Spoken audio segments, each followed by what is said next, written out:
Ronnie Spector has a new album, hits from British artists from the 60s. It's called English Heart.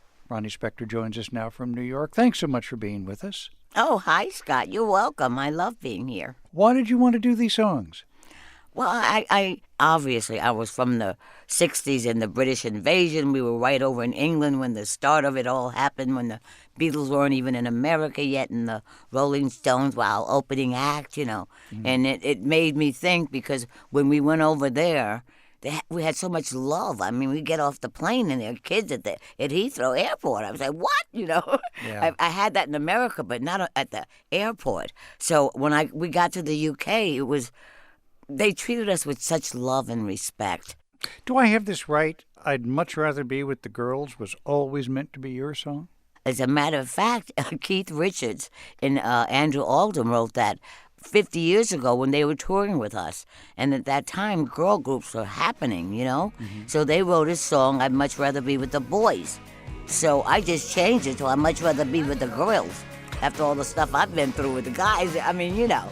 Here I am, all alone and all dressed up to kill.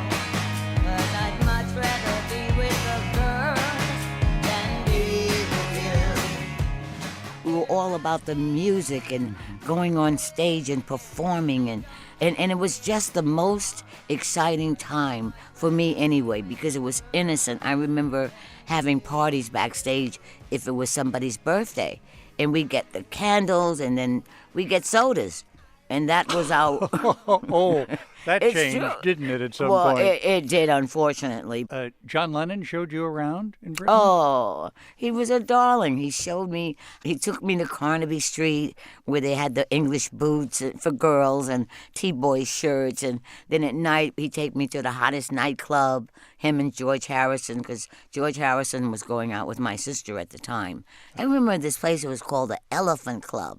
And George called up and asked my sister to come on and meet him down there. And I'll never forget, we're sitting down at the club and they're playing all these records. And the Beatles, of course, didn't know all of the American records yet. And I remember George and I were singing Mockingbird, which was a big hit in the 60s. Mm-hmm. And because the guy would go, Mark, and the girl go, King. And we did that all night. We look up and it's daylight, you know, in the club. Oh, so we ran to George Harrison's house to have breakfast. And you know what was strange? George only had canned goods, ham and, you know, corn. I said, hey, then we finally went out to have a real breakfast, him and George and John and me and my sister. Oh, my gosh, what a memory to have. Yeah. Where does this song come from? Oh, for me, it came from my heart because I felt that way so many times, you know, throughout my career.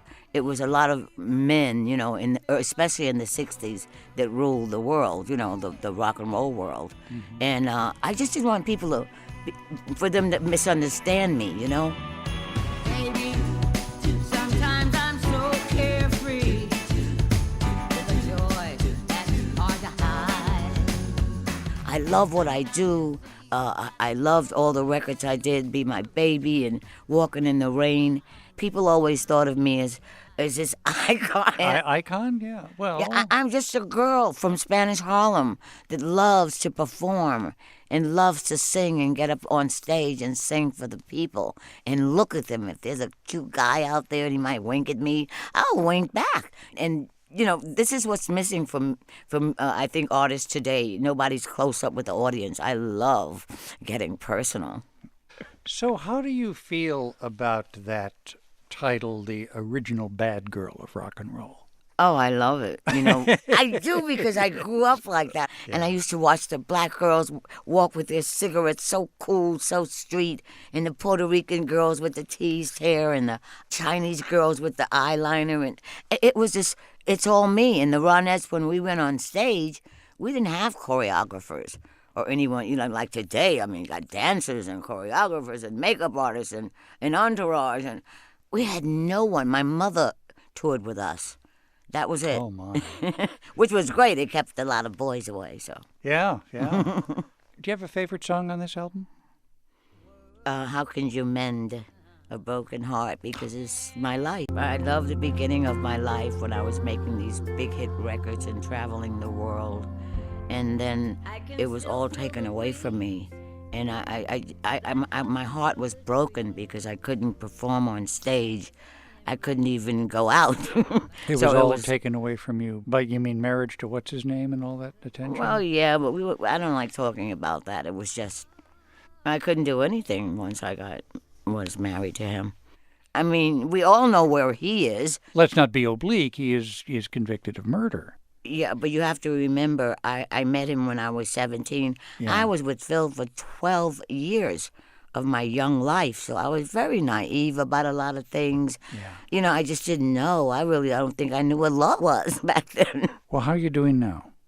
You know something, Scott? I am so great. I feel like it's sort of the beginning for me.